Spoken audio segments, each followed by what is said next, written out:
told by them that, people are happy, but there's so many that have been unhappy, but you expect that when you've got such a large number of people dealing with them. Brendan has sent me a text message. It says the name of the Iron Maiden plane is Ed Force One.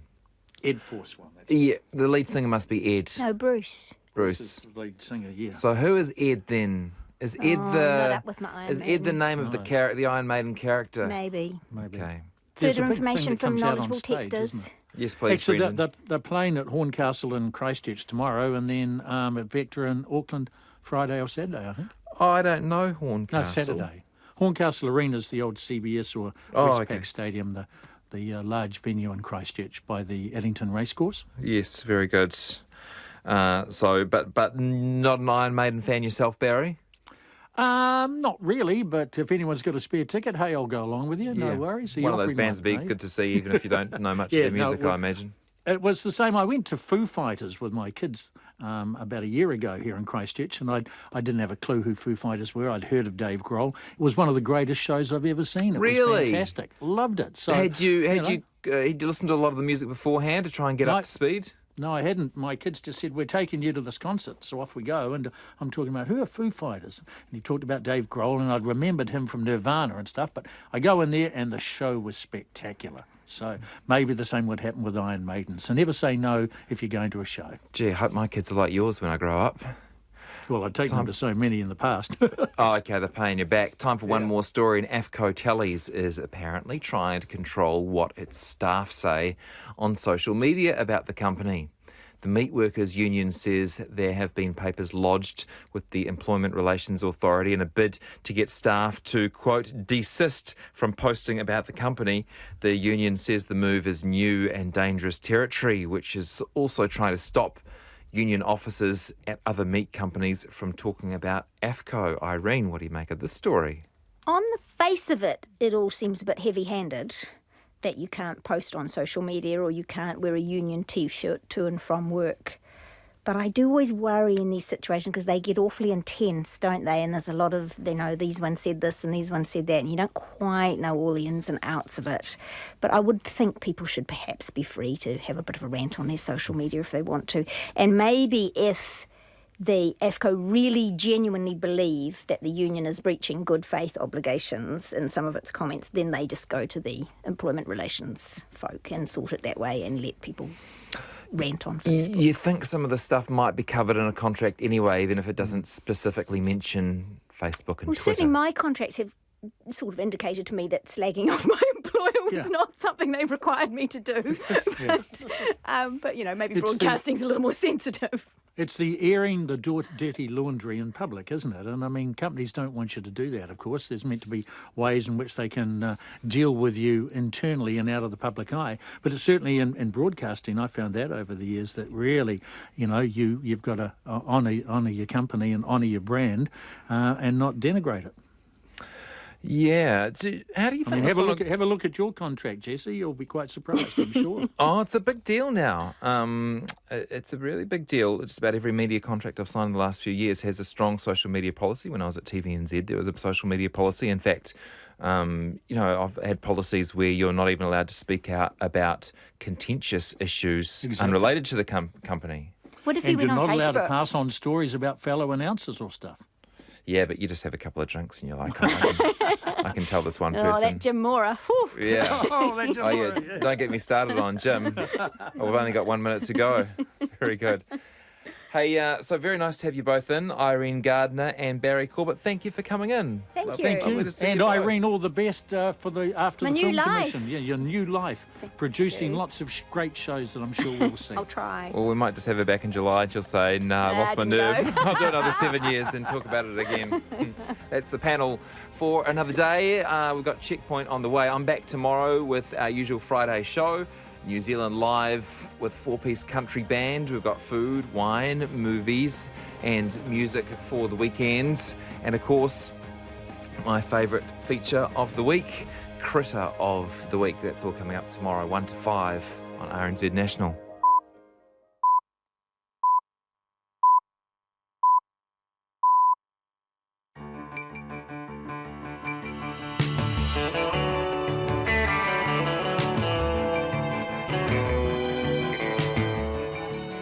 Kia ora everyone, welcome to Checkpoint on RNZ National. I'm John Campbell. On behalf of the Checkpoint team, thank you for joining us. Tonight, as when new. EQC and a group that took legal action against them agree that is the standard required of the insurer. 3 small words, but why did it take legal action to get them? What has been happening? And what does that mean everywhere else in New Zealand where an earthquake might strike? The food in Dunedin Hospital, Compass mount a PR campaign good enough to eat. A serial sex attacker in an Auckland suburb. Auckland's response to the problem of menacing dogs is more popular than anyone had picked.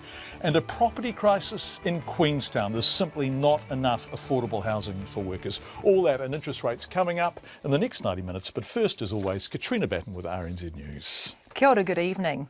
The Earthquake Commission is defending its handling of Canterbury earthquake-damaged properties following a landmark settlement over how it settles claims.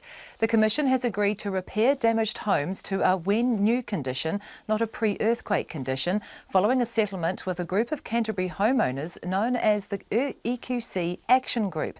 Belinda McCammon reports. The Commission's acting chief executive, Brian Dunn, denies it is a landmark settlement, saying the agreement simply confirms what it already knew. He says the approach the Commission took from day one has been correct.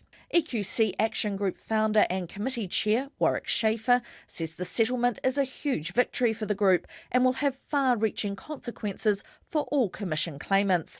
He says the Commission will have to go back and reassess quake-damaged homes based on these new guidelines established in the settlement agreement. A spokesperson for the minister responsible for EQC, Jerry Brownlee, says the statement would not lead to any changes to the Commission's policies and practices when settling building damage claims. In Christchurch, Belinda McCammon. The Prime Minister says the Overseas Investment Office could operate more effectively, but overall it does a thorough job.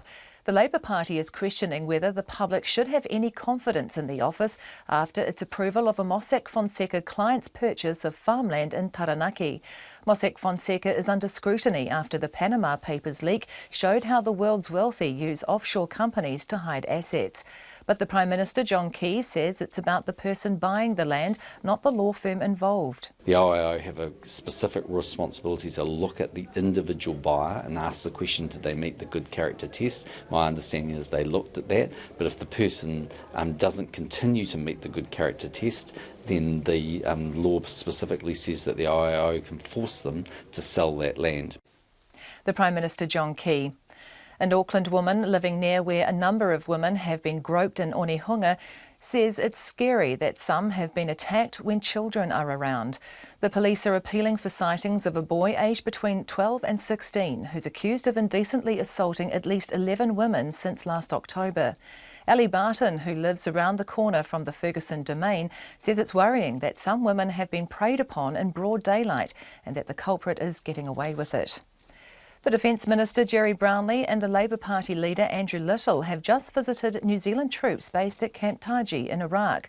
The Defence Force deployment has been training members of the Iraqi security forces since November 2014. Jerry Brownlee says New Zealand's deployment is part of a program which has trained around 19,000 Iraqi soldiers. Andrew Little said he went to Iraq to see for himself the work the troops are doing and the conditions they're working under. The police say a man whose body was found near a lake in rural Canterbury was brutally assaulted before his death and his body burned. 36-year-old Marcus Luke Tucker from Christchurch was found dead on Drain Road in Doyleston, south of Christchurch on Monday morning. Conan Young reports. Detective Inspector Tom Fitzgerald says police are continuing to provide support to Mr Tucker's family and are committed to finding the person or persons responsible. Mr Fitzgerald has also acknowledged that the death has prompted a certain amount of rumour and speculation, including theories on how Mr Tucker died, which is extremely difficult for his family. He says the investigation is a complex one and it may be some time before the police are in a position to speak in any detail. Police do not believe there is any risk to the wider community. In Christchurch, Conan Young. An Australian senator says the people complaining about the slogans on wicked camper vans are authoritarians disguised as hippies or feminists. The Byron Shire Council today banned vans with offensive slogans from council-owned caravan parks, similar to the ban in New Zealand's Department of Conservation campgrounds.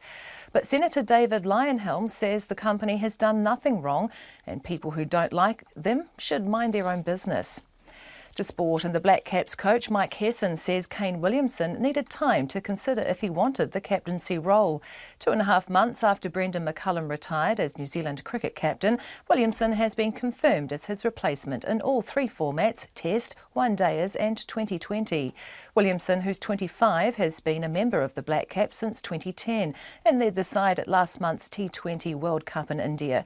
Hesson says Williamson showed at that tournament he's the right player for the job. Kane really enjoyed the T20 World Cup, thought he did an excellent job, gained a lot of confidence from that, and he will do a very good job. Mike Hesson. The Warriors hooker Isaac Luke says he should be left out of the Kiwi squad for next weekend's mid-year test against Australia. Luke has had a poor season so far for the struggling Warriors, who sit 13th on the National Rugby League ladder.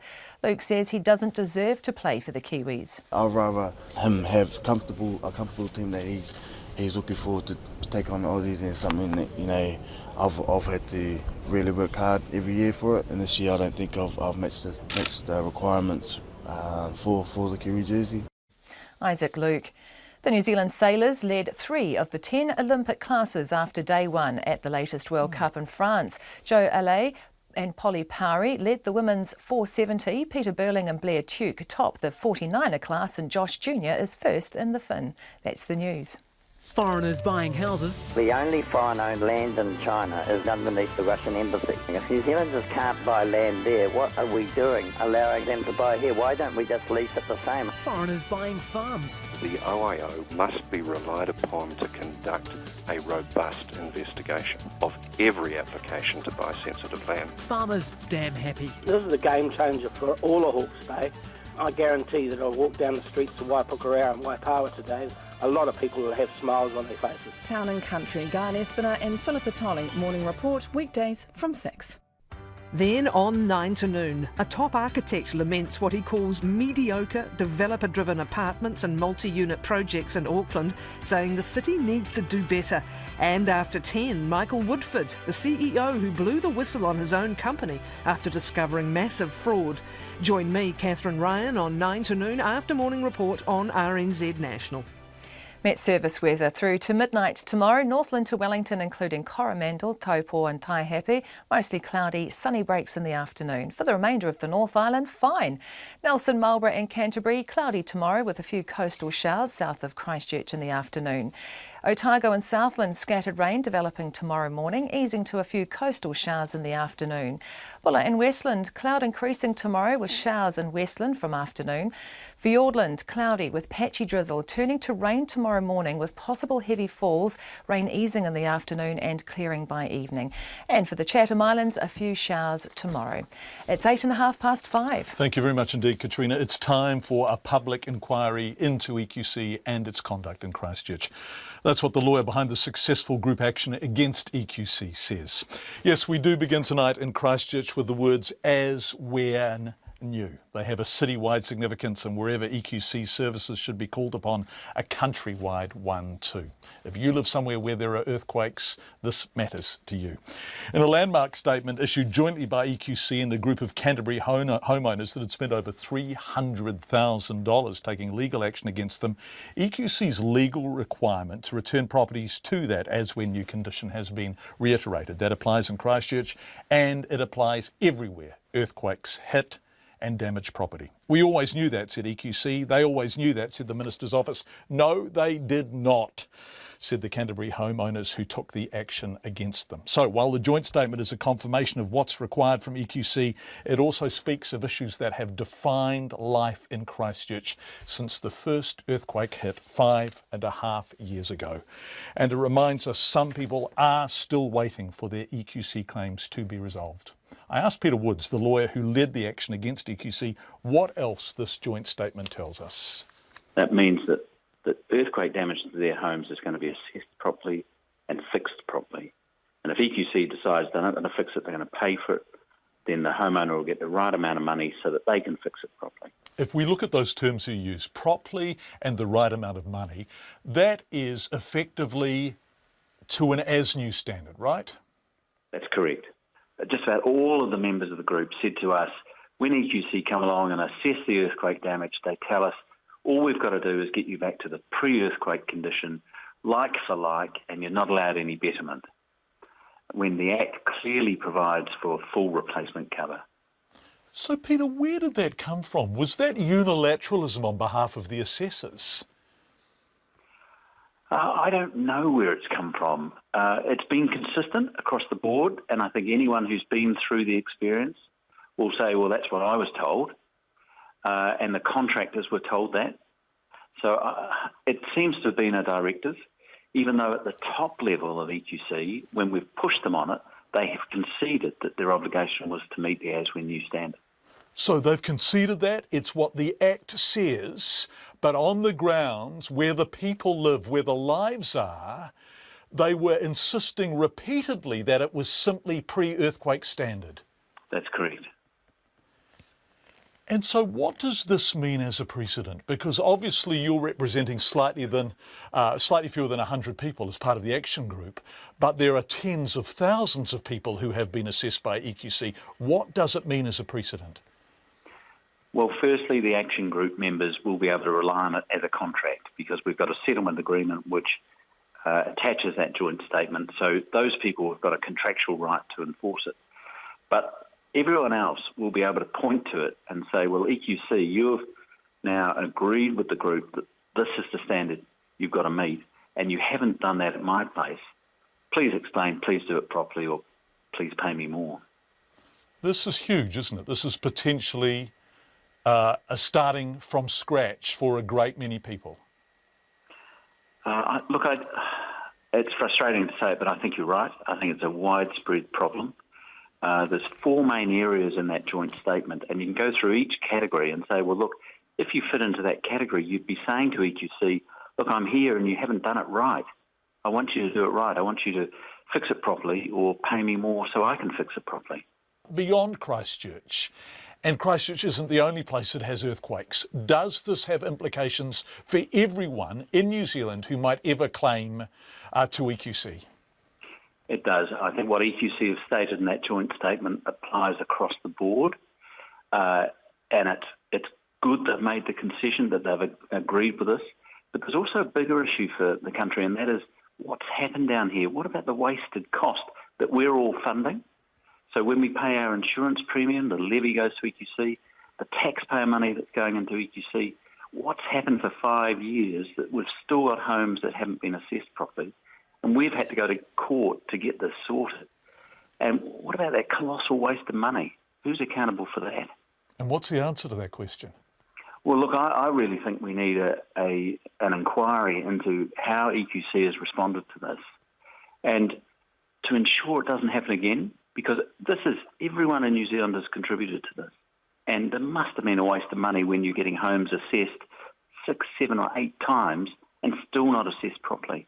Peter, if you extrapolate out from how much it's going to cost to put these 98 people right, how much money do you think we are talking about? Do you have any sense at all? Well, look, I can't guess that. We've got a lot of examples in the group where the assessment has been of damage around $30,000, but eventually when it gets assessed properly, those people will be overcapped. So that moves the claim to the insurer because the damage is more than $100,000 plus GST. So that's just an example of $70,000 for a home. There's so many components to it, I just can't even speculate how much it's going to cost. It's Peter Woods, the lawyer who led the group action against EQC that resulted in this joint statement. Christchurch homeowner David Townsend says he's considering legal action of his own against EQC. Now, he wasn't one of the 98 claimants in the EQC settlement. We are going to talk to one later. But his home was assessed by EQC 4 times with a difference of over $250,000 in the value of those assessments. So this property, after the September quake, so that's before the February quake, they put the damage at $119,000. So that was only one claim. So that would have been over cap, over the $115,000. And then after the February earthquake, they came back and assessed it at what? Well, they assessed it at $35,000.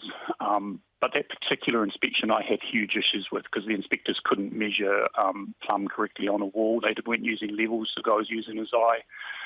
So I called them back and they got their engineer, their special engineer in at that stage, and that was 2 days later.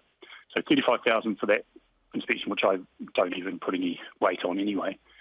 And then he came back and it was priced after his inspection at $45,000. I'm sorry to interrupt. So you've gone from 115 or 119 down to 35 and then up to 45. Correct, yeah. And that's after the two quakes now, not just, so the 119 was after the first quake, and now this is after two quakes, so after the February event. So 2/3 of the value of the damage has simply disappeared and you're left with $45,000 after the February quake. What is the assessment now 5 years on? So EQC's assessment or my own? Well, EQC's, I guess. Let's compare apples with apples. So exactly. So EQC have done their final scope just a couple of weeks ago, or maybe a month ago now, and they've cash settled me and put my claim over cap. So it's two claims. They've put the repair value at $316,000 now. I'm just incredulous, and I think people listening outside Christchurch will struggle to comprehend what you've just told us. So your first assessment was 119, your second assessment was 35, your third assessment is 45, and you've now settled at 300 and what? 316 is what EQC says it would take to repair the earthquake damage now that they've got a new engineer in repairing to the correct standard. Were you told explicitly by EQC or their assessor that they did not have to repair to that standard? Yes, I did. Yes, I was. Because I'm an engineer myself, I'm a past engineer. I used to work in aeronautical engineering. I know a little bit about showing compliance back to statutes, and so I read the Act and determined myself that they needed to repair to the correct standard as new. Which is what the Act says. That's the explicit phrase in the Act. Yep. Correct, and that's the statement they've finally come out with now, in agreement with. I questioned that in 2012, March 2012, of their engineer, and I asked him why he wasn't repairing to that standard. And what did he say? He didn't give a reason for not repairing to the standard, but he did clarify that his remedial works would take the reinstatement of the house back to its pre-existing condition to a reasonable extent. So he clearly, in his document, and it's a memo that he sent to me directly, he clearly stated that he was not repairing to the standard as defined in the Act.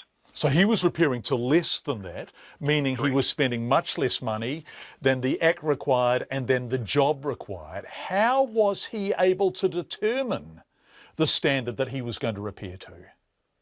Well, exactly. I mean, how did he make that determination? Who was telling him to do that? I don't know. He's since claimed, I've been in quite a bit of correspondence with him, and because I'm quite prepared to take this further as a case of negligence against him and possibly the EQC, he has stated that he's not a legal expert. So I'm presuming from that he has had advice from someone to do that. David Townsend, he is a Christchurch homeowner. Now, he wasn't part of the group. After 6, we're going to talk to one of the people who were part of the group. She has had 8 scopes on her home, 8 formal assessments by EQC, and she is still waiting for a final offer, and no work has been done on her house. We'll talk to her after 6 o'clock. Brian Dunn is the acting CEO of EQC, whilst Ian Simpson is overseas. I asked him what he thinks this joint statement tells us. What we know now is that the approach that EQC has taken from day one is the right approach. And the principles that have guided that approach in terms of ensuring that our customers get their full entitlement, no more, no less under the Act, are the right principles as well.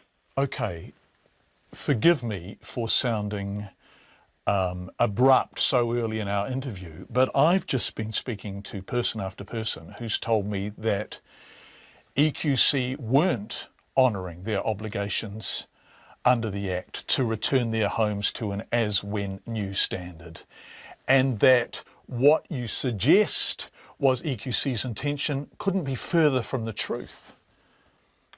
Well, John, you've been in Christchurch, as I have as well, and you'll know that when it comes to assessing the damage caused by earthquakes, you need to look at it property by property. And there can be differences of view as to what is earthquake damage and what isn't. But also, what's the right repair approach or methodology?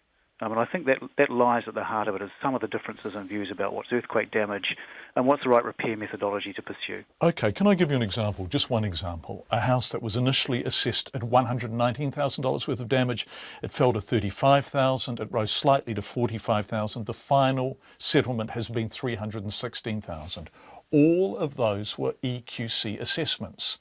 Now, that speaks of either varying criteria or massive incompetence. There are no other options there. It can speak to changes in guidance and also changes in views from engineers and other building professionals as to what's the most appropriate repair strategy as well. What, from 35 to 316? It can do, yeah. Okay, so you're telling me that other than changes in guidance, every time an EQC assessor has gone out, they have been determined to act under the prescriptions of the Act, which is, verbatim quote, as when new. My view is our staff has always attempted, in good faith, to ensure that our customers get what they're entitled to, no more and no less. Okay, I have spoken to very many people who contradict that, and I have a piece of paperwork. So this is somebody who is disputing their assessment, and they have received an email back from an assessor, and it ends, one of the paragraphs ends, the repair works will need to be carried out to meet this requirement, that was as when new, but this provision only applies to the works necessary to make good earthquake damage and not to other works. Is that correct? Well, as part of this, John, as you know, we can repair earthquake damage, but if for example, the floorboards needed lifting in order to look and repair the piles, then clearly we'd need to replace or put the floorboards back down. Exactly. So, Brian, if it wasn't earthquake damage, then it's not covered under our Act. But if there is work you have to do, lifting the floorboards, for example, moving interior walls to get inside to the frame and structure, then you would return it to an as when new. That's correct, yeah. Okay. This assessor is saying other than that, clearly.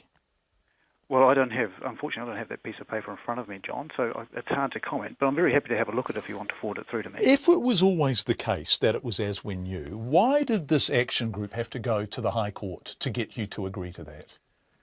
Well, if we step back and look at the facts here, 85 people approached us with some concerns about how their claim was being assessed and also the repair methodology. They thought that they needed to go to court in order to get us to move.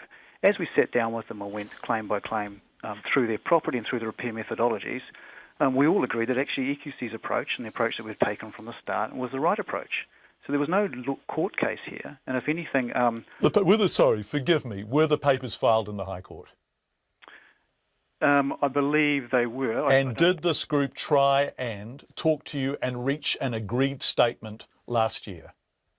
We said to the group that we needed to work through their houses claim by claim, property by property, which I'm sure you appreciate is what's needed in this space. But they wanted clarity around as we knew. And they tried to get an agreed statement with you last year, didn't they? That's a statement of fact, isn't it? That's true. And when we sat down with them and said, here's the approach that we take to your claims and the damage, they said, yeah, that's the approach that we were looking for. Except they had to go to the High Court. They had to file papers in the High Court to get you to do this. I mean, I can't tell you how different my conversation is with you, Brian, from the conversation I've had with the people who not only are part of this group, but other people who aren't part of the group who've dealt with EQC. And I think the other part there, John, is that some of the customers who were part of that group, we actually settled their claims during the process as well, doing it house by house, case by case, and looking at the information they could bring to bear to help us understand, was it earthquake damage and was it the most appropriate repair method? That's the approach we've always taken. It's not the approach you've always taken, because I've spoken to so many people who tell me that has not been your approach. Well, I can only comment from what I've observed with our staff doing their very best to ensure that our customers get what they're entitled to, no more, no less. That's Brian Dunn, Acting CEO of EQC. That's the first part of our interview with him. After 6, we'll hear from a homeowner who was part of the settlement. She has had 8 scopes, plus more from Mr Dunn in response to that. We also invited Earthquake Recovery Minister Jerry Brownlee onto the programme tonight. Like Ian Simpson, he is overseas. We were told Minister Brownlee was travelling back from Gallipoli.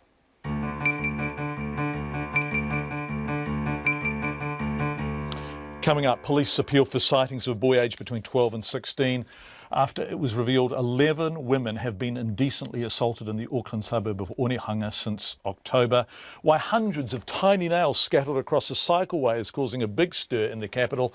And we'll tell you how many Auckland dog owners have taken advantage of the amnesty to register their, quote, menacing dogs for free. Plus, dinner is served courtesy of Compass. We're in Dunedin Hospital for our tea tonight. We would love to hear from you, particularly people who have EQC experiences in response to Brian Dunn. Text us 2101, email checkpoint@radionz.co.nz. Women in the Auckland suburb of Onehunga are on edge, with some even taking up self-defence lessons because a young serial sex attacker is yet to be caught. The police are appealing for sightings of a boy aged between 12 and 16 who's indecently assaulted at least 11 women since last October. Our police reporter Carla Penman has more. Onehunga residents have been expressing alarm at the attacks on several community Facebook pages over the past 6 months. They're urging women to take up self-defence lessons, to take dogs out walking with them, or advising them just to take extra care. 2 free self-defence workshops held in the suburb a fortnight ago sold out, with 120 women taking part and another 100 women on a waiting list. Detective Constable Peter Fitiora says the attackers' victims, who range in ages, have been preyed upon while out running or walking alone in the area. In each case, the victim has been approached from behind and indecently assaulted. The description of the offender is of a young Māori or Pacific Island teenager, aged between 12 to 16 years old, thin to slim build with light brown hair, possibly dyed a yellow or brassy colour. He says the young man needs to be stopped. The primary location for the offending appears to be in the area around Ferguson Domain, which is where we're at the moment. But other assaults have also occurred in Oranga Avenue, Arthur Street, Grey Street and Amaru Street. 3 incidents happened between the 2nd and 4th of February this year, and there were another 2 assaults within 3 hours on the morning of the 13th of February. Mr Fitiora says the most recent attack happened on Easter Sunday. An Auckland Council spokesperson says there are no CCTV cameras installed at the Ferguson Domain, nor in the nearby streets. Jax Clark works just around the corner from the Domain. I've had some real reassurance from the community constable in terms of just, doing the right things to be safe. But I certainly wouldn't walk through here if I didn't know I was going to someone who's expecting me very shortly, or if I didn't see other people around. Mother Ellie Barton also lives nearby. We used to take Oliver to the playground that's in there, and his plunket is in there.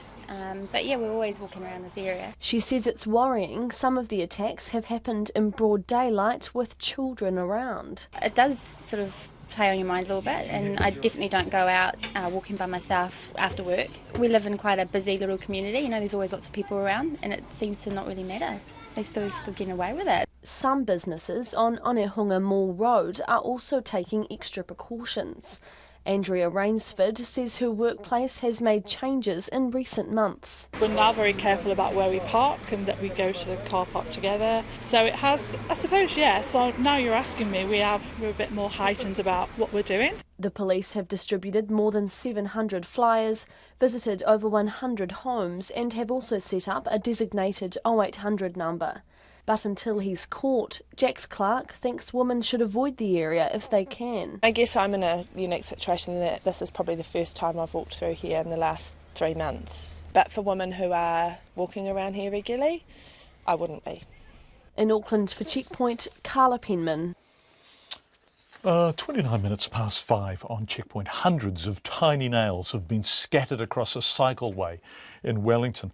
The nails, about 1 or 2 centimetres long, were last night discovered in piles along the capital's $1.7 million Island Bay cycleway. That's the southern coast, which has been the focus of intense public debate since it was first proposed in 2011. It's not known who may be responsible, but many believe an anti-cycleway campaigner is to blame. Adriana Webber reports. It's been dubbed Nailgate and Nail Fail on social media. The mystery of how 5 piles of nails came to be dumped along a hotly contested cycleway in Island Bay is all over the Twitter sphere. And that's how local resident Pablo found out about it. An avid cycleway user, he set out last night to pick up the nails and was joined by a neighbour with a broom. He initially thought they were accidentally dropped by builders working at a nearby property. But then when I found a second, third, fourth, and fifth spot evenly spaced in between each other and going north of the cycleway, moving away from the building site, it didn't look like an accident. He says it could have been a prank by a bored teenager, but says it's more likely someone against the cycleway planted the nails there. The Wellington City Council says there's no way to tell if the nails were intentionally placed there, but Patrick Morgan from the Cycling Action Network says he wouldn't be surprised if that was the case, though Mr Morgan says it's unlikely to deter cyclists from using the route. People on bikes, they're pretty hard. They have to deal with a lot when they're riding around town. The point of the cycleway is to make cycling more convenient and attractive, and you can't stop progress with a few nails, and it takes more than a few nails to put people off their love of cycling. Patrick Morgan says in fact the culprit has done him a favour because now he's going to sell the discarded nails to raise money for the advocacy group, and there's already been some bids on them. Meanwhile, residents on the streets of Island Bay say throwing nails on the ground wasn't the answer to people's frustrations. It is shocking, yeah. I don't cycle myself, but I think it can be a bit dangerous for a lot of people. But I don't really agree with nails being put down either, because I think that's a dangerous thing to do. It's been quite hard for people parking because they've pulled out so far and it's made the streets narrow, but there's no need to do it with the nails. I think that's a bit crazy. Mayoral candidate and councillor Nicola Young has been against the cycleway from the start, but says she couldn't condone such an act of vandalism. The thing is, there are peaceful ways to protest. There have been some very witty, clever signs put up in Island Bay protesting about the cycleway. This is not a clever way to protest. This is just going to alienate everybody and put people's safety at risk. The Wellington City Council says a contractor has removed the nails. In Wellington for Checkpoint, Adriana Webber.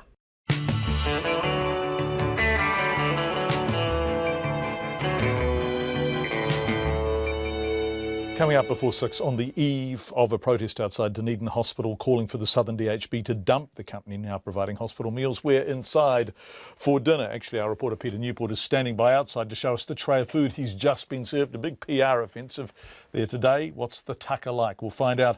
A man who bought fake university degrees and used them to get a job at the Financial Markets Authority is jailed for 4.5 years. And Auckland Council tells us how many dog owners have taken advantage of the amnesty to register and de-sex their menacing dogs for free. All of that's coming up. Remember, after 6 we are back in Christchurch. But first, with the time coming up to 27 minutes to 6, here's Katrina with the 5:30 headlines. The Earthquake Commission is defending its handling of Canterbury earthquake-damaged properties following a landmark settlement over how it settles claims. The Commission has agreed to repair damaged homes to a when-new condition, not a pre-earthquake condition, following a settlement with a group of Canterbury homeowners known as the EQC Action Group.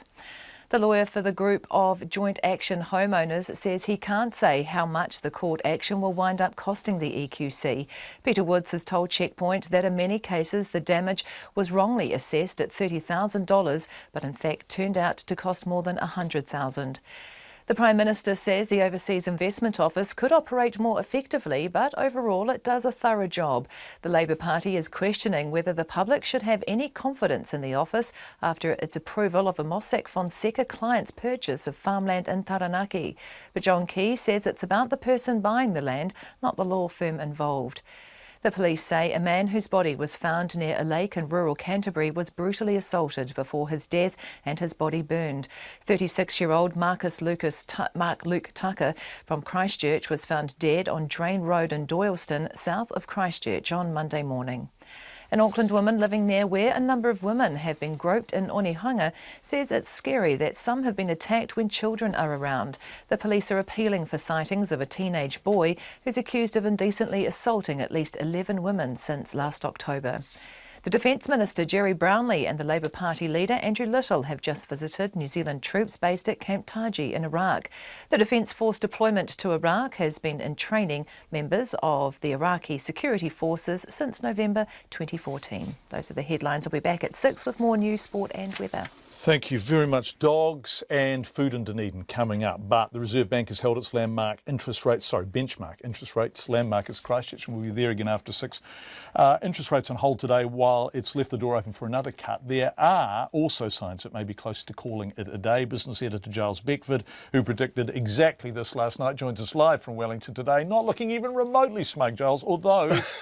Look, I can't take the credit. It wasn't just me. It was 99% of the other forecasters as well. So, look, I was with the crowd. You know, as they say, the trend is your friend. But the contents of the statement we saw this morning were pretty much as we'd seen in March. The economy faces headwinds from weak dairy prices and other commodity prices. The world economy is still a bit uncertain, especially in China, which is still slowing. New Zealand dollar is too high. People's inflation expectations are too low. The housing market could be getting a new head of steam. We're a bit worried about that. But, and it's a subtle but, this is where you go through the entrails of any RBNZ statement, there was a positive tone to it. The economy is doing quite nicely, really underlying. We've got strength from tourism and services and construction and the like. The financial markets are calmer. So the RBNZ feels it probably needs one more rate cut just to sort of feel a little bit more comfortable. And it's not sounding quite so emphatic. So it may be June, probably. Michael Gordon, who's a Westpac economist, he thinks there's one more cut coming and then they're done. On balance, I don't think that things have turned out that much stronger than they were thinking when they ran their last set of forecasts. That set of forecasts pointed to a low in the cash rate of about 2%. So I think that's still a reasonable view to take. But it's more about the speculation that they might need to go beyond that, sort of go below 2%, which wasn't our view, but it was sort of starting to gain currency in markets recently. That doesn't really seem to be the way the Reserve Bank's thinking right now. Yeah. And other people I've spoken to in the market this afternoon are suggesting that once they cut down to 2%, and that's where another cut would take us, then they could sit there and we could be seeing rates at 2% for the next 3 or 4 years. So that's something to contemplate when you're fixing your mortgage. Yeah. That's fascinating. If you're lucky enough in Auckland to have a mortgage. You said yesterday, Giles, we had a trifecta of central bank announcements today. What else happened? No show without punch, and punch in this case is the US Federal Reserve. They, of course, set the global agenda for these sorts of issues. They did nothing. Their commentary was very much the same as it was in March. Generally positive. There's a few worries about there, but they've left the door open for a rate rise in June. And the other one was the Bank of Japan. Now, they've been struggling to inject any life into the world's third biggest economy for the best part of a decade now. They have negative interest rates. They charge you to leave your money in their bank. That's how much they're struggling to try and get the economy going there. And that they did nothing as well. But it seemed to catch markets a little bit by surprise. The upshot seems to be that caution was the order of the day. OK, what are the figures in New Zealand? In New Zealand, the Kiwi dollar, it seemed to grow wings. It rose the best part of a cent, 69.4 US cents, 91 Australian. And the share market had its first rise in 3 days. The top 50 index up 39 points. That's about 0.5% at 6790. Giles Beckford, our business editor. Thanks as always, Giles. 5:38 on Checkpoint. More than 120 dogs are already waiting to be registered for free under the Auckland Council's newly announced crackdown on menacing dog breeds. The council began offering an amnesty to owners of unregistered dogs classified as menacing just a week ago.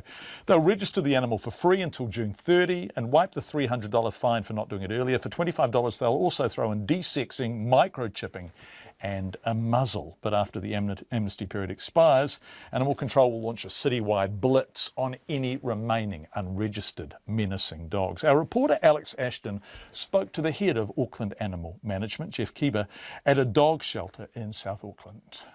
So we're back at the Manukau Animal Shelter. We were here last week as the amnesty was announced, and it's been running for about a week now. And here is Jeff Keeber. Now, Jeff, you are the Manager of Animal Management for Auckland Council. All right, so just firstly, how has it actually been working, the process with the amnesty? The process has been working fantastic for us. It has exceeded our expectations so far. How many? At the moment, we've got about 123 dogs on a waiting list to be desexed, microchipped and registered. Cool, so that list, how does it work if I, say, have a dog that I want registered? So, if somebody wants their dog registered or desexed or microchipped, they should ring us on our council numbers on 301 0101, or we've got an 0800 number, 0800 462 685. That will go through to somebody who will take the dog owner's details, and that will get passed on to us in animal management. We will then contact them and place them on a waiting list, discuss whether their dog is right to be desexed, microchipped. And then from there, once we've got a date for them to have their dog desexed, then we will contact them back and make the arrangements for the booking, for them to come in and have it done. So this is a lot more than you thought there was going to be in the first week, yeah?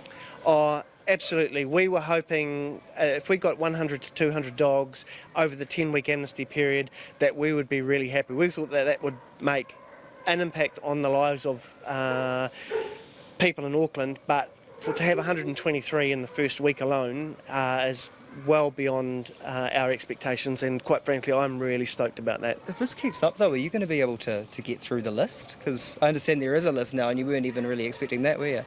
One way or another, we will get through the list. If we have to engage extra services to help us get through that list, because this is about Aucklanders, and this is about helping people be great dog owners, have great dogs, and dogs living in harmony with people in Auckland, and minimising that risk around the bites. The people, though, that have been coming in and opting for it, why are they saying that they didn't do it before?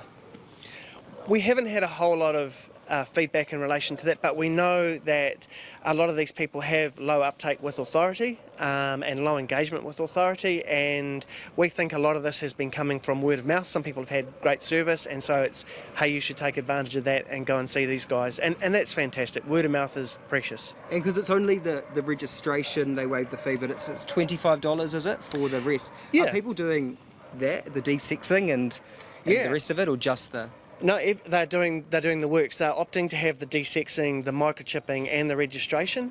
Some people whose dogs are already desexed, they are choosing to take the registration and the microchipping as well. We're also looking at giving them a muzzle to keep their dogs safe when they're out in public as well. Cool. And I just want to talk about what's going to happen after the amnesty period, which is end of June. Finishes? Yeah, 30th of June the amnesty finishes. So then there's this crackdown. What's going to be different about the crackdown than, say, right now if my dog's not registered and found on the street?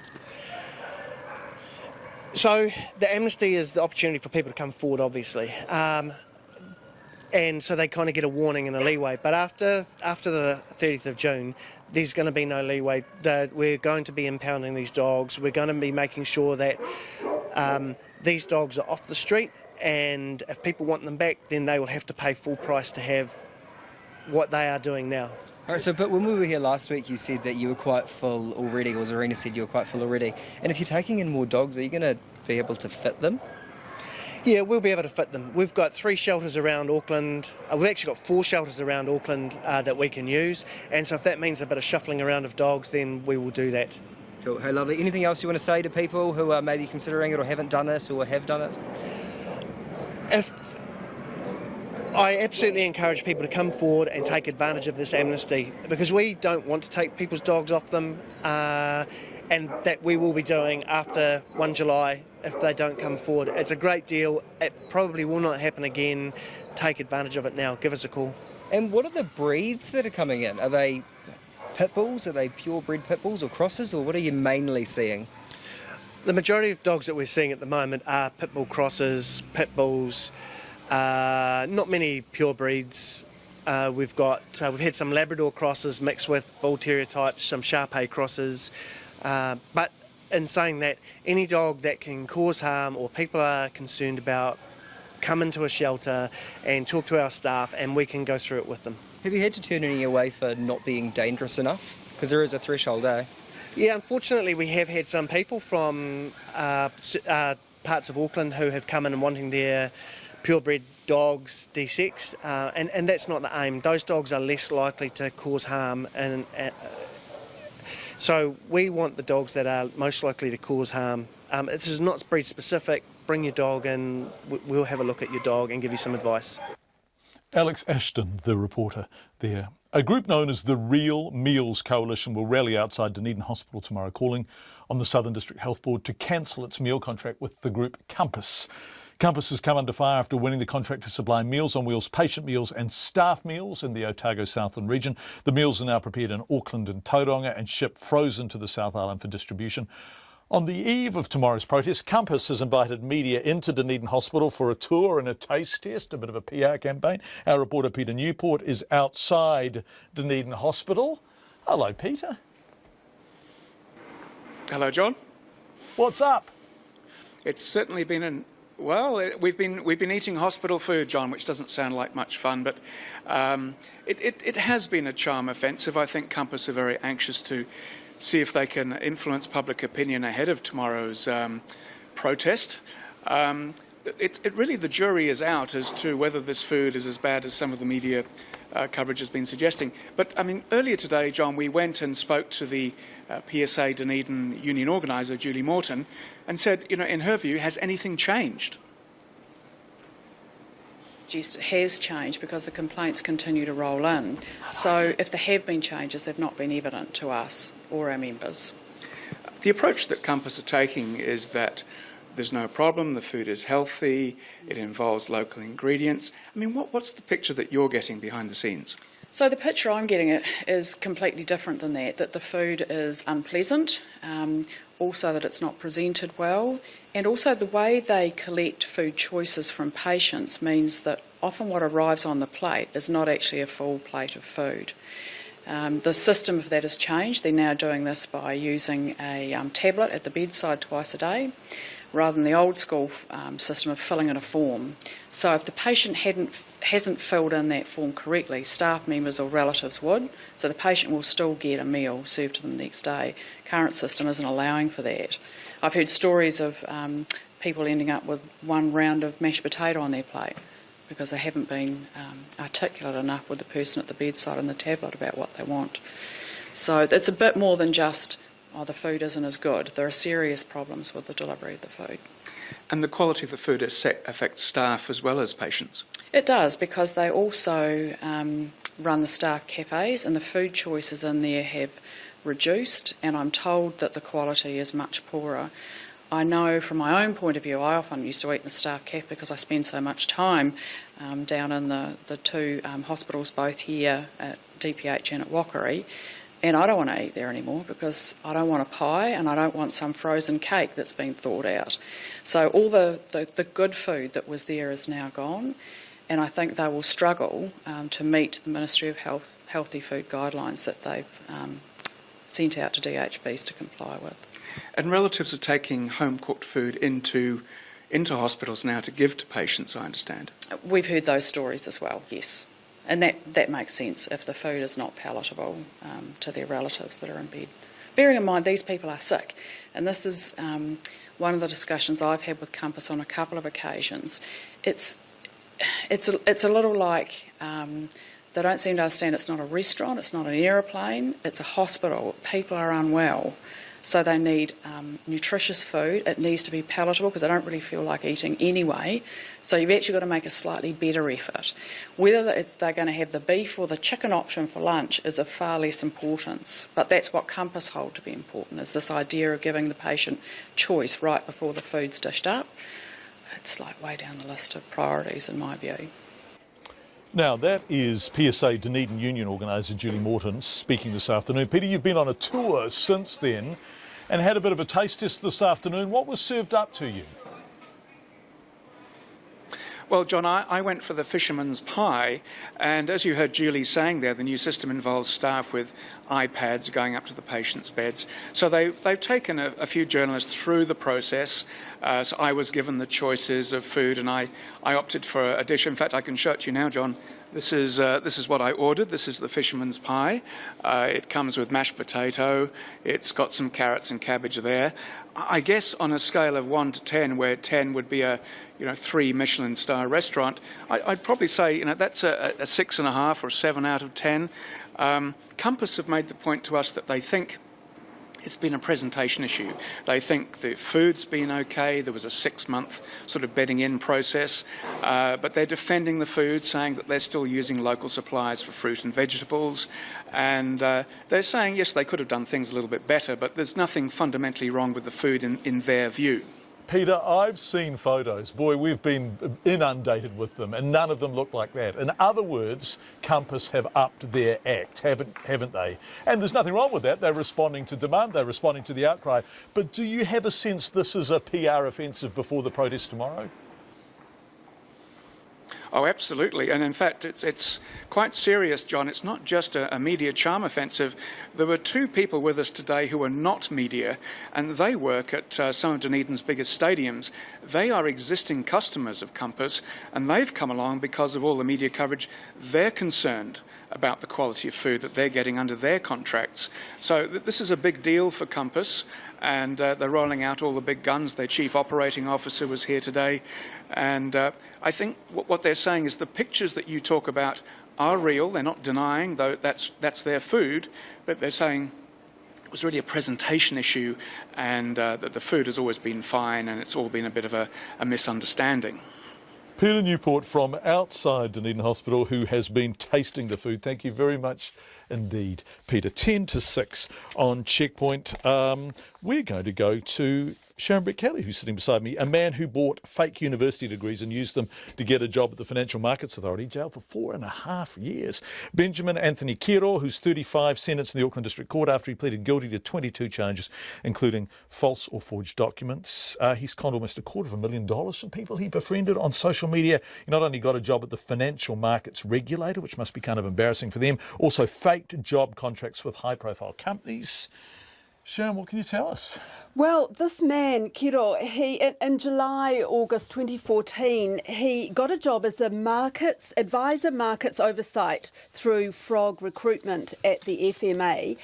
And he was asked to supply evidence of his qualifications. So, he produced some degrees and business diplomas from 2 Australian universities. He'd even got a relative to get a local JP to certify them so he could get that job. Now, the Serious Fraud Office, when it did the investigation, found he'd bought the degrees from an online shonky fake degree place, paid about $650 for it. He only worked at the FMA for about 3 months, and it turns out an old university friend that who he had conned money from actually lodged a formal complaint to the FMA. That was in December 2014. Now, shortly after, he paid her back using money that he'd got from other people, and then soon after that, he left the FMA. Okay, he conned tens of thousands of dollars from people. How did he go about doing this? Yeah, a lot of it was from women, and it was a very similar pattern. He met them on dating websites, obviously did his charm trick on them, somehow persuaded them to give him a lot of money, tens of thousands, as you say, to invest with the promise of huge returns. And he was saying that he was investing them in the share market. He forged bank accounts, he forged receipts, these kinds of documents. He made up stories about where the money went when they started asking about what's happening with this money. The money never came back to them. He kept it for his own lifestyle. Extraordinary. He also pretended he worked for Fonterra. He signed up to rent an apartment in Newmarket, and as a sort of a document, as a sort of a, backup document, he claimed that he worked as head of re-engineering at Fonterra, earning $8,000 a week. Now, it turns out that he made up that document on his own computer and used a Fonterra logo, that kind of thing. Now, that wasn't the only place. He also faked a job offer and an employment contract from AMP Capital. He was employed for a short time by BT Financial Group, and he was sacked after he made false credit card application. Have the victims got their money back? Any of it? $60,000 has been repaid, but don't forget $250,000 he took. He's been ordered by the court to repay $75,000. We don't know if he's got the money to repay that. But the court did hear from one victim, a solo mother, who lost $50,000 to him, and she says she's never going to get it back. She's got children she's trying to raise, and she's got no spare money for them. Sharon Brett-Kelly, thank you very much indeed. It's 6 minutes to 6 exactly. The spotlight may have rested on Auckland's housing crisis, but at the other end of the country, Queenstown's rising rents are forcing some workers to live in tents or sleep in their cars. It's an extraordinary situation in Queenstown. Local support centre Happiness House's demand for support and food parcels have been at an all-time high over the last year, as average rents have ballooned to between $600 and $800 a week. There are no shortage of jobs, but many salaries are too low to keep up with local rents. This is service industry stuff, waiting, bar work, hotel work. Benny Clark, who's a Queenstown hotel manager, has suggested to the local council that they set up shipping containers as temporary houses, and joins me on the phone now. Hi Penny, welcome. How bad are things? Good evening, John. Well, things aren't quite as bad at this very moment, but certainly during the summer it was toughy. But of course the warm weather meant sleeping in a tent or your car wasn't the end of the world. But we're facing winter, it's getting chilly in the morning, and people don't want to be sleeping in cars and tents. So we have to do something, and the council and the town has a plan long-term for the future in the sense of attempting to come up with some accommodation to house our staff and all workers in the town, of course, but the problem is that doesn't solve the problem in the next few weeks. Yeah, absolutely. Are landlords profiteering? Are people being cynical in the kinds of rents they're charging? Because lots of these people will be earning in the $15 to $20 an hour range, right? So high rents are prohibitive on that kind of income. Or is it simply that there aren't enough beds in Queenstown? It's a problem, probably a combination of all three there, because we do have a lot of working holiday students and people over here to work in our sector, and of course they don't mind roughing it a little bit. So if they're sharing a house, and there are stories where you'll find 25 people sharing a house, so the rent factor there, is dissipated amongst 25 people, so it helps the cause a bit. But for an average Kiwi that wants to live in a house and have a reasonable lifestyle, it's absolutely impossible. Yeah. Because we're just not paying that sort of money, because the economy doesn't equate out to do that. Now, I don't think the landlords are going overboard, but there's certainly going to be some there that really see it as an opportunity.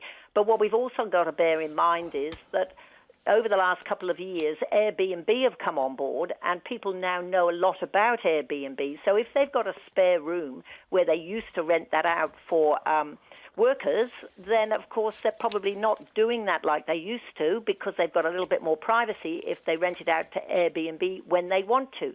So they can make more money with Airbnb. So it's potentially possible that we've got about 500 or 700 rooms worth, or units, that have gone out of the pool where we used to be able to rent because it's gone to Airbnb. We know for a fact there's at least over 1,000 units worth of Airbnb in Queenstown. It's just a matter of whether that's rooms that have come out of an apartment, or whether it's an apartment built in with a house at the moment. A lot of people building houses at the moment are certainly seeing the opportunity to build a little apartment with the house to try and get some income in to help them pay their mortgage, which is fantastic, because it means it moves the people around the town, because the idea of building accommodation just for workers in one area sort of visualising that ghetto mentality, and we certainly don't want that. So I quite like the idea where people are building bigger houses and doing that little flatette or something and renting it out, because it's great. But that doesn't solve the problem for tomorrow. No, it doesn't. Hence my comment about maybe, I say shipping container, but, we had to do something in Christchurch for our workers to build Christchurch. So could we not do a temporary happening here? It's no good complaining and whinging that things are bad or wrong. We've got to come up with some ideas as a community, brainstorm and come up with some solutions to help the council. And obviously we need some help and leadership from the council to move forward. Penny Clark, Golden Resort General Manager from Queenstown, thank you very much indeed Penny. We've got a minute and a half till the news at 6 o'clock, and we're going to give you some of the feedback we have received on Christchurch. Please tell me Brian is joking. This is Brian Dunn, who is the acting CEO of EQC while Ian Simpson is overseas. I will not even try to describe the frustration at his blatant lies and or delusion. Now, clearly that is honestly held opinion from this person. Brian would say, I am not lying. That is my experience. But this person, Ariana, says, I had to settle due to a house fire and was continuously told it would not be affordable to repair to an as new standard. This is the when as new. This is the argument in Christchurch. Regards for highlighting once again the frustration down here. The lies keep rolling, especially for the vulnerable. Now, Ariana is one of the people who feels this very strongly, and they're expressing themselves in no uncertain terms. Brian Dunn absolutely rejects that and says EQC have been honouring the Act. Finally, Kieran says, it seems EQC may be held accountable for their gross incompetence. I battled with them for many years to convince them my claim was over the cap. They finally conceded and I was free to start dealing with my insurance company. The final payout was over $800K. Also, what about retaining walls? All Port Hill retaining walls would have been paid out at indemnity value, not as when new. Are these claims covered by the agreed wording? We've got so much feedback. We're going to bring you more after 6.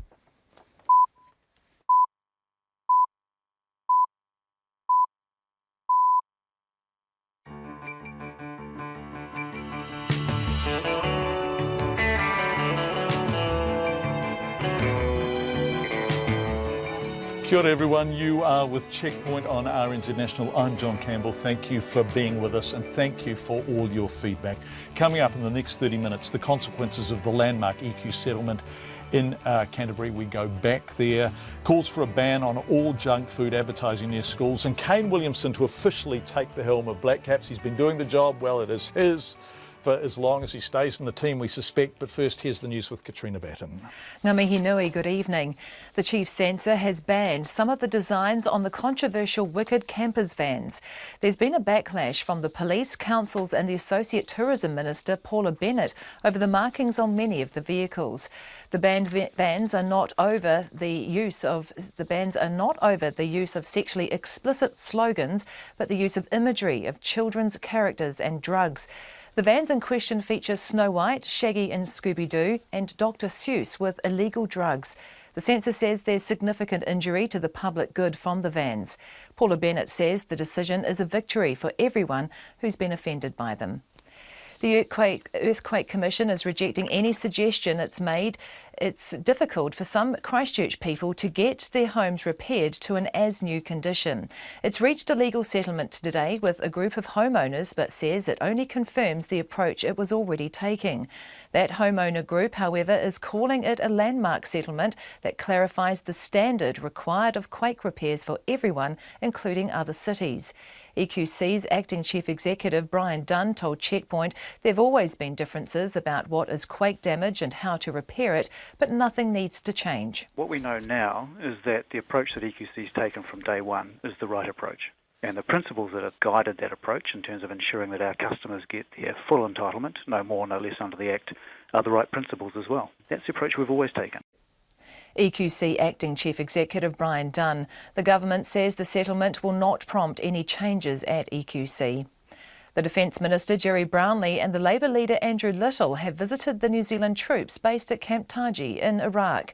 The Defence Force has been training members of the Iraqi security forces since November 2014. Here's our Deputy Political Editor Chris Bramwell. Jerry Brownlee says the troops are considerably improving the Iraqi security forces' chance of removing Islamic State from their country. He says it was important to offer the opposition leader an opportunity to see Task Force Taji for himself. Andrew Little says he made the decision to go because it was important to see the work the troops are doing and the conditions they're working under. He says New Zealanders may differ on the politics of this deployment, but they're all united in their support for the troops on the ground. The head of the Defence Force, Lieutenant General Tim Keating, and the Foreign Affairs, Defence and Trade Committee Chair Mark Mitchell also went on the trip.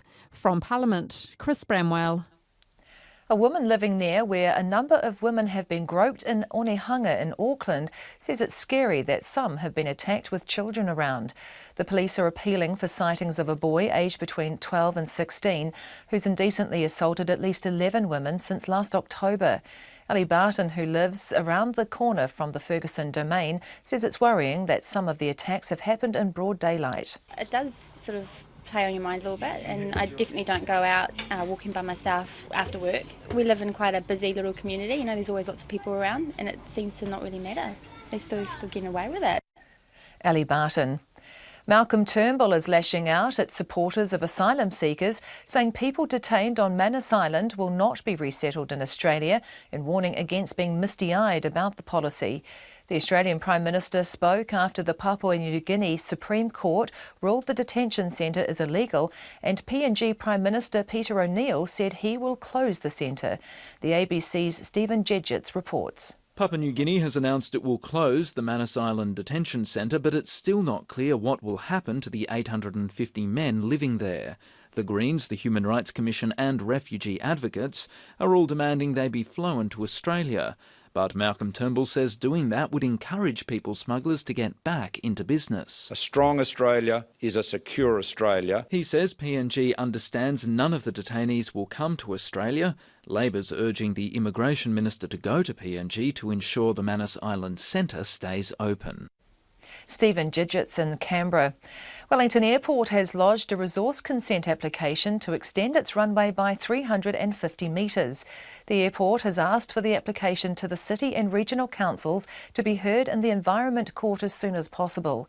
The airport's chief executive, Steve Sanderson, says they've changed parts of the application in response to concerns raised in its own consultation earlier this year.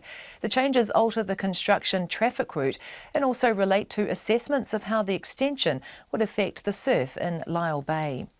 In sport, the Black Caps coach Mike Hesson says he considered a split captaincy role but believes Kane Williamson's the right choice for all three formats for New Zealand. The 25-year-old Williamson has been a member of the Black Caps since 2010 and has already led the side in 36 one-day and 2020 matches, including the T20 World Cup in India last month. Hesson says Williamson needed some time to consider what is a challenging role. I think the way we saw him operate at the World T20, very engaging, involves a lot of senior players to help him. He's very thoughtful in how he goes about it and understands enough conditions around the world to be a really good operator. Black Caps coach Mike Hesson. The world heavyweight boxing champion Tyson Fury has mocked former champion Vladimir Klitschko, telling him he was beaten by a fat man in their first encounter. The rematch for Fury's WBA and WBO heavyweight titles will take place in Manchester in July. Stripping off his shirt at a news conference, Fury labelled himself anything but an athlete. This is the undisputed heavyweight champion of the world. There you go. Does that look like a fighter's body? Clearly not. Do I give a... No. Have a look. Fat man. That's who beat you. Shame on you, my friend. World heavyweight boxing champion Tyson Fury. That's the news. Tonight on Night's Trouble with the Bolshoi Ballet, Nick Reed talks about his documentary on ructions within Russia's premier theatre company, which culminated in an acid attack. Simon Morris reviews a Tina Fey comedy set in Afghanistan. And this week's cultural ambassador, Kirsten Zemke, discusses hip-hop as protest music. War, what is it good for? Nothing if it don't rhyme. On Nights with me, Brian Crump, after the news at 7 on RNZ National. Met service weather through to midnight tomorrow. Northland to Wellington, including Coromandel, Taupo and Taihape. Mostly cloudy, sunny breaks in the afternoon. For the remainder of the North Island, fine. Nelson, Marlborough and Canterbury, cloudy tomorrow with a few coastal showers south of Christchurch in the afternoon. Otago and Southland, scattered rain developing tomorrow morning, easing to a few coastal showers in the afternoon. Bulla and Westland, cloud increasing tomorrow with showers in Westland from afternoon. Fiordland, cloudy with patchy drizzle, turning to rain tomorrow morning with possible heavy falls. Rain easing in the afternoon and clearing by evening. The Chatham Islands, a few showers tomorrow. It's coming up to 8 minutes past 6. Thank you very much indeed, Katrina. We've got lots coming up in the next 30 minutes. We're going to begin with the Prime Minister playing down any potential problems with the purchase of a Taranaki farm by a company that's a client of this Panamanian law firm, Mossack Fonseca. This is a firm under global scrutiny after the massive leak of documents known as the Panama Papers revealed that it orchestrated a worldwide web of companies designed to let people hide money, dodge taxes. The Panamanian company Kjol and Muir bought Onitai Farm in Taranaki in 2014 after gaining approval from the Overseas Investment Office. Lots of discussions about whether that's a high bar actually, or in fact extremely easy to do. The Labour Party has raised questions about how robust that approval process was. The OIO is already reviewing that application to ensure it was appropriately assessed. But John Key says the fact the company is linked to Mossack Fonseca doesn't necessarily mean there's a problem. I don't know the particular application because I don't deal with those. They're quite independent of my office, clearly. My point is just that, in the end, the question will, the rightful question is, do the owners meet the conditions that they said they would meet? Were they of good character? And should they have been approved? But there's no evidence to support at the moment that none of those conditions were met. The fact that they met a law firm that might be involved in some controversy of itself doesn't mean the beneficial owners don't meet all the character tests of the New Zealand law. The Prime Minister, let's go back to Christchurch now. A group of Canterbury homeowners say they feel vindicated and frustrated with a landmark settlement reached with the EQC, Earthquake Commission, over the standard of quake repairs following a 3-year legal battle. The 98 Canterbury homeowners, known as the EQC Action Group, agreed to the settlement with the Earthquake Commission following a bid for a declaratory judgment in the High Court. The settlement clarifies the Commission's obligations under the EQC Act. They were always their obligations. And removes its reliance on IMBI re-levelling guidelines, confirms the Commission requires reinstatement standards and, this is the key phrase, as when new. This is how EQC has to settle properties. It's being described as a milestone settlement that will have far-reaching consequences, not just for those homeowners, but thousands of other people wherever earthquakes might strike. Belinda McCammon reports. Ecstatic is how the EQC Action Group's founder and committee chair, Warwick Schaefer, described how the 98 homeowners would be feeling this morning following a 3-year legal battle over earthquake repairs. He says the settlement will have far-reaching consequences. Anyone who's had to pay for something such as upgrading their wiring or redoing their cladding that had earthquake cracks is going to be potentially thinking, did I get enough? Or anybody that settled based on the idea that indemnity idea, a pre-earthquake standard idea was enough, then might be thinking, did I get paid enough? And it's not just Cantabrians that will benefit from the settlement. Warwick Schaefer says the settlement clears up what the standard should be in other cities. Wellington, obviously, and all up through the North Island, a lot of earthquake-prone areas can take some comfort about what the standard of repair should be, and that it's mirroring what, is in the earthquake insurance policies that you've bought, that, you've gone out and bought full replacement policies. But Warwick Schaefer says the group spent at least $300,000 on legal costs and shouldn't have been put in the position of having to take legal action. Christchurch homeowner Craig Edwards says he feels vindicated by the settlement today, but believes the whole process has been needless. The real tragedy, I think, in this is that EQC resisted this process for so long. They didn't want to engage with us and sit down and address these issues of interpretation. If they had done, this could have been sorted out last year. So we're only in a situation now where this has been clarified. He says many homes have been repaired to an unsatisfactory standard, and those homes will have to be redone, which will cost the Commission more money. Craig Edwards says it became apparent that the Commission was not interpreting their Act correctly. EQC using phrases such as, repairing to pre-earthquake standard and it's like for like and no betterment. These sorts of phrases don't appear anywhere in the Act. I mean, these are things that EQC have made up, and it sort of creates the impression that the standard they need to meet is significantly less than what your insurance policy says.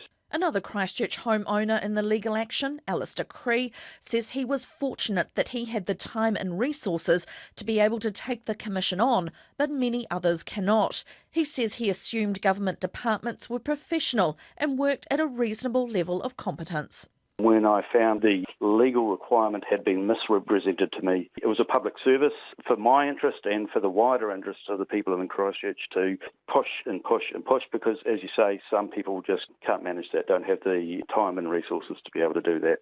Alistair Crease says the emotional toll it has taken on him is not insignificant. Myself and my partner have felt this over 5 years, and it is just unbelievable that a government department can just misrepresent what is in the law. It is unbelievable. The government says the settlement will not prompt any changes to the Commission's settlement procedures.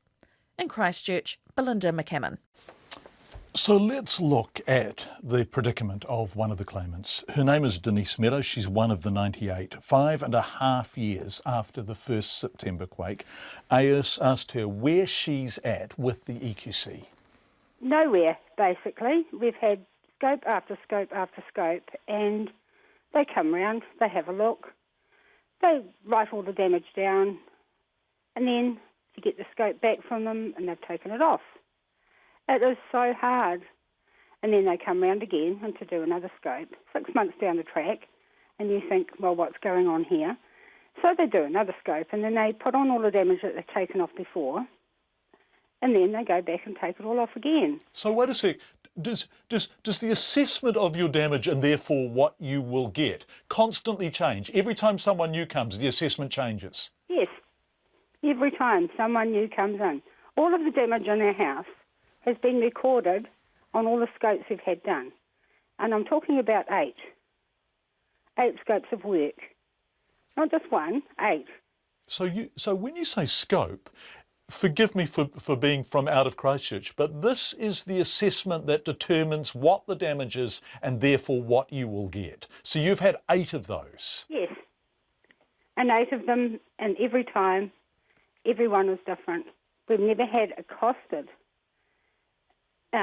itemised account from EQC to state this is what it's actually going to cost to repair. And you suffered, the first damage you suffered was in September, right? Yes, September the 4th. And you've never actually had a figure? No, not a figure. EQC did ring me at Christmas, and they're good at that too. The day before Christmas, the last day they were working, Fletcher's rang me and said they were sending out some people about February to redo the house, have another look at the house, some engineers, and they've never seen them. So has any work been done? No, nothing. No work at all. Oh, sorry, I did get an emergency repair done by them when our front door jammed open.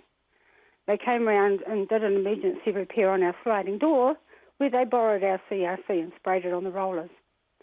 It took 8 months after that for them to come back and replace the rollers. On the face of it, on paper, this is a big victory, but you still need EQC to determine a value and do the work. Yes, we do.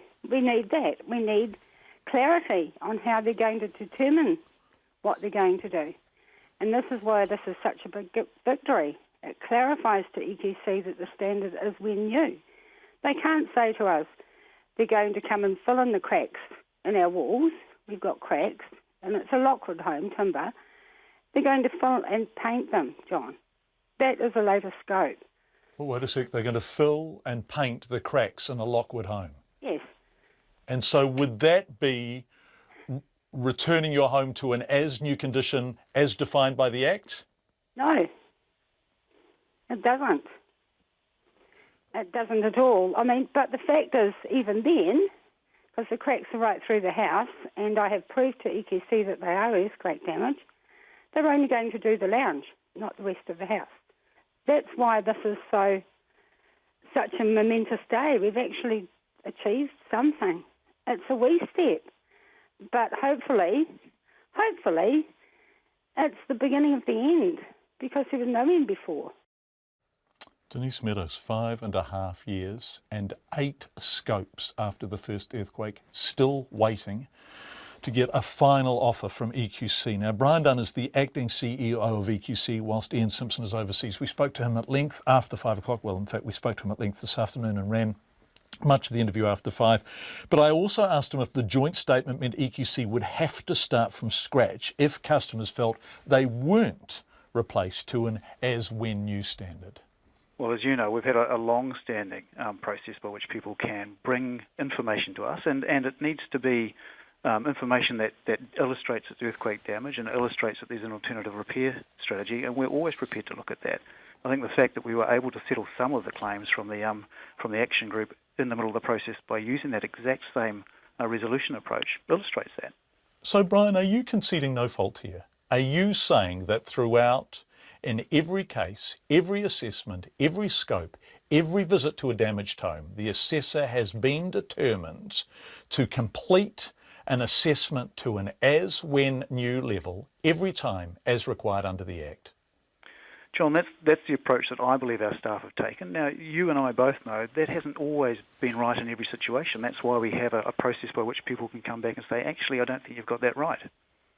Okay. I've spoken to one homeowner who's had 8 scopes. Do you think that's appropriate? I wouldn't know until I actually look at the case you're talking about. It's hard to comment. Do you think this would be helpfully resolved if there was an external inquiry? I've spoken to Peter Woods, who's the lawyer, as you know, who represented this group, and he's saying, look, instead of getting EQC to assess themselves, instead of getting EQC to talk about themselves, why don't we take this external? Well, I believe we've always taken the approach of ensuring that our customers are treated fairly and in accordance with our Act. I think some of the lessons learned have been fed in by both customers and also other parties into the review of the Act to improve the legislation, make it clearer, provide clarity for all of us. Sorry, do you think there should be an external inquiry? Wouldn't that be really helpful? No, I don't. It's Brian Dunn, Acting CEO of EQC whilst Ian Simpson is overseas. Peter Woods, who is the lawyer acting for the claimant group, says he believes an inquiry would be really helpful, and we have been getting lots of feedback along those lines. We're also getting a lot of feedback on the discrepancy range from the EQC assessments. So if you're out of Christchurch and you don't know how this works, an EQC assessor turns up and says, this is what we think the damage is worth. They put it on the table. You will have heard Denise saying she's had 8 such scopes and they still haven't reached a final settlement figure. 8. We spoke to David after 5 o'clock, who had scopes ranging from $35,000 to $316,000, all of them on the same property from EQC assessors. This feedback's come in. After waiting years and employing legal help, EQC finally sent an engineer, the same one doing the same assessment for the insurance company IAG. Tell me this, how come IAG reckoned it would need at least $190,000 to fix our house and EQC $95,000? So a 100% difference there. We were part, says Simon, of the action group and were settled by EQC just as the High Court papers were filed in November. For 5 years, EQC refused to look at our foundation damage, arguing that the MB guidelines on floor levels meant it did not have to repair the damage. Suddenly, when we filed, we went from a $40,000 repair to effectively a rebuild. No explanation given by EQC. Thank you, Simon, and we are getting so much feedback along these lines. We appreciate it. Email us, checkpoint@radionz.co.nz or text 2101. A charity is asking for a ban on all junk food advertising within 300 metres of schools, including on dairies.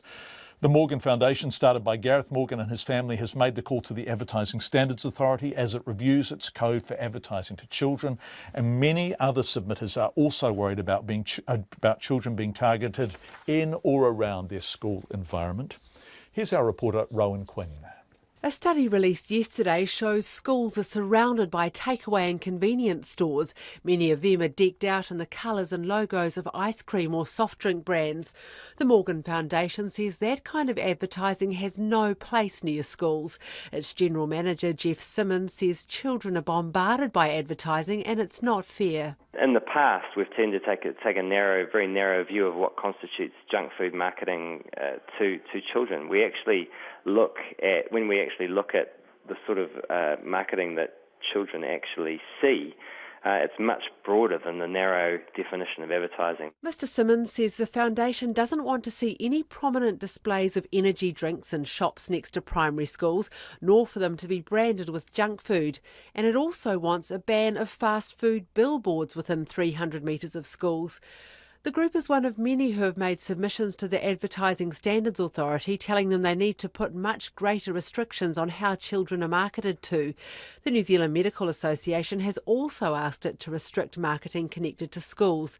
Its chair, Stephen Child, says marketing is a big part of the obesity problem and there have to be changes to protect children. You know, critics will argue, well, what about 301 metres away from the school? Or what about the advertising they've already received on television and in their magazines and ads and so on that they're exposed to? And I understand those arguments, but what I think the Morgan Foundation is suggesting is that we at least move in a positive direction towards what we're trying to achieve. Dr Child says children are vulnerable and can't always tell when they've been spun a marketing line. The chair of the Association of Dairies, Groceries and Small Businesses, Neil Patel, says it's not fair that dairies are once again being made the scapegoat for the obesity problem. He says they're concerned about the problem, but there are much more effective solutions like education. For Checkpoint, Rowan Quinn. The Green Party is accusing the foreign trust industry of using its influence with the government to stop inland revenue from clamping down on the sector. Its co-leader, James Shaw, says papers released under the Official Information Act show Antipodes Trust, which is owned by the Prime Minister's lawyer Ken Whitney, wrote to the Revenue Minister about proposed changes to the foreign trust regime in late 2014. A spokesperson for John Key confirmed that the person was Mr Whitney and that Mr Key told him there were no current plans for change and he should contact the then Revenue Minister Todd McClay. Economics correspondent Patrick O'Mara is with us now from the Wellington newsroom. Hi Patrick, can you elaborate on this? What is this telling us? Well, John, what the Greens are, I guess, accusing the industry of basically just trying to manipulate the outcome very successfully. In the sense that the foreign trust inland revenue had expressed its concerns about the perception that New Zealand was a tax haven under its foreign trust regime. It denied that that was actually the case, but of course they said there was a perception and whether there needed to be some of the rules tightened up. Now, in the papers that have been released, what's come up is that Mr Whitney, as the owner of the Antipodes Trust, did talk to Mr Key. Mr Key then said where there were no current plans for change, but he should then contact the Revenue Minister, which was Todd McClay at the time, about it.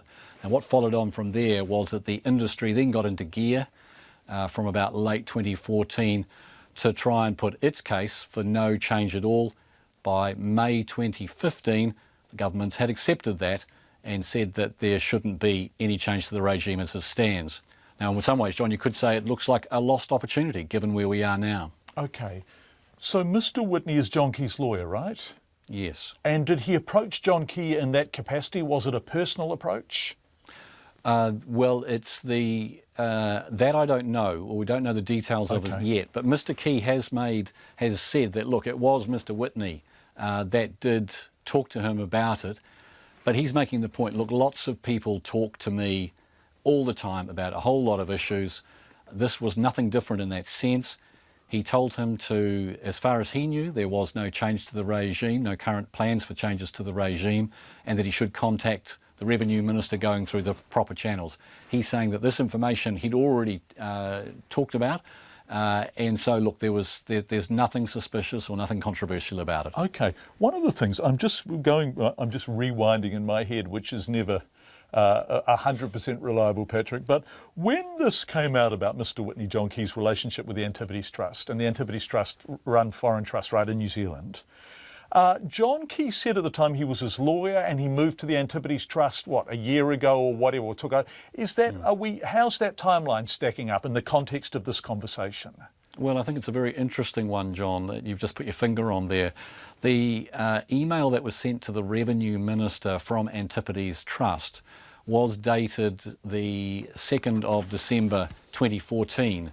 Now, according to Mr Key's spokesperson, talking about the pecuniary interest, Mr Whitney didn't actually shift, as the words were used, from Ross and Whitney to Antipodes. until sometime last year. Now, what we've found out is that Mr. Whitney is actually the owner of Antipodes. He was the one that obviously talked to the Prime Minister at Antipodes as well. So there seems to be some question mark over where he was and who he was representing, or which company he was part of at that time. I think the Prime Minister maybe have a little bit more explaining to do about that. Economics correspondent Patrick O'Mara, thank you very much indeed for your time.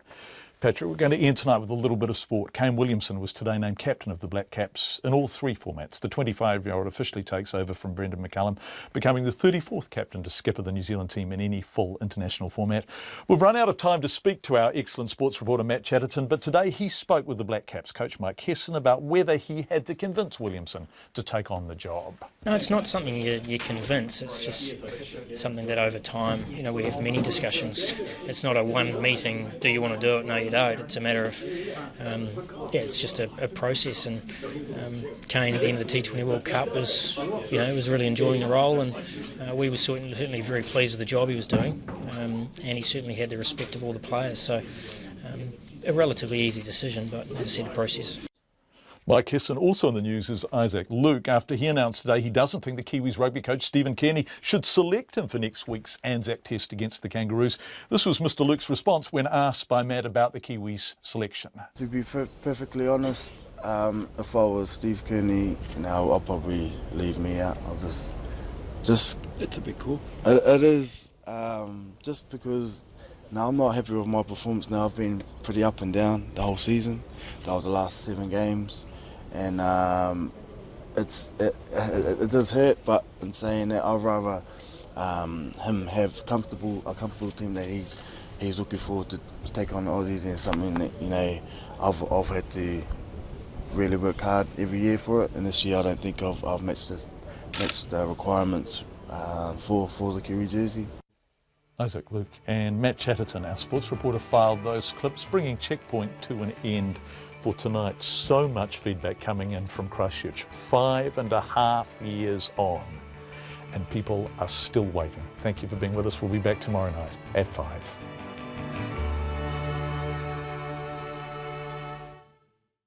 RNZ News headlines at 6:30. The Green Party says the foreign trust industry has influenced the government to stop inland revenue clamping down on the sector.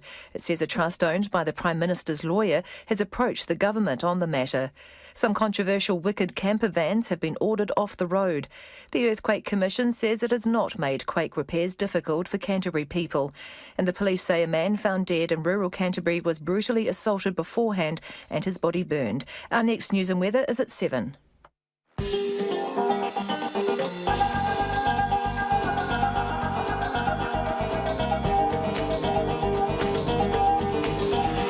Welcome to World Watch PM. I'm John Greaves. Tonight, the Chief Constable of South Yorkshire is suspended over the Hillsborough inquest. More hardship for the people of Venezuela, and the corrupt practices to feed the appetite for ivory in Asia.